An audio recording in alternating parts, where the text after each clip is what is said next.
అదే ఆలోచన ఇప్పుడున్న ప్రభుత్వం వారి ఆలోచన. మాజీ ప్రధానమంత్రి మన్మోహన్ సింగ్ మృతి పట్ల మాజీ ఎంపీ సిరిసిల్ల రాజయ్య సంతాపం వ్యక్తం చేశారు. నేను ఎంపీగా ఉన్న సమయంలో ప్రత్యేక తెలంగాణ రాష్ట్రం ఏర్పాటుకు కాంగ్రెస్ పార్టీ కేంద్రంలో బిల్లు ప్రవేశపెట్టి రాష్ట్రాన్ని ఏర్పాటు చేసిన ఘనత ఆయనకే దక్కిందన్నారు. దేశం ఆర్థిక ఇబ్బందులు ఉన్న సమయంలో దేశాన్ని ఆదుకున్న ఆర్థిక పితామహుడని కొనియాడారు. మన్మోహన్ సింగ్ మరణం దేశానికి కాంగ్రెస్ పార్టీకి తీరని లోటని వారి కుటుంబానికి ప్రగాఢ సానుభూతిని తెలియజేశారు.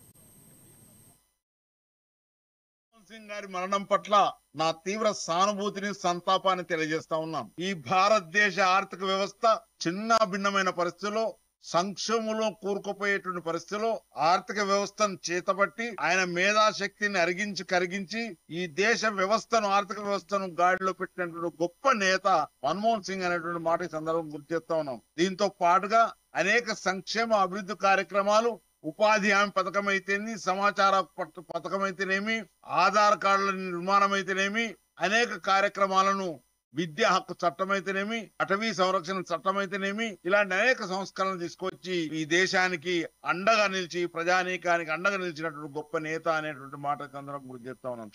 అంతేకాకుండా అతి ముఖ్యంగా తెలంగాణ రాష్ట్ర ఆవిర్భావానికి ఎదురవుతున్న అనేక ఒడిదొడుకులను అధిగమించి సమస్త ఎంపీలం 11 మంది ఎంపీలం మన్మోహన్ సింగ్ దగ్గరికి ఎన్నిసార్లు వెళ్ళినా ఆవేదనతో వెళ్ళాం, ఆక్రోధంతో వెళ్ళాం, మనశ్శాంతి కోల్పోయి వెళ్ళాం, అసహనానికి గురై వెళ్ళిపోయాము.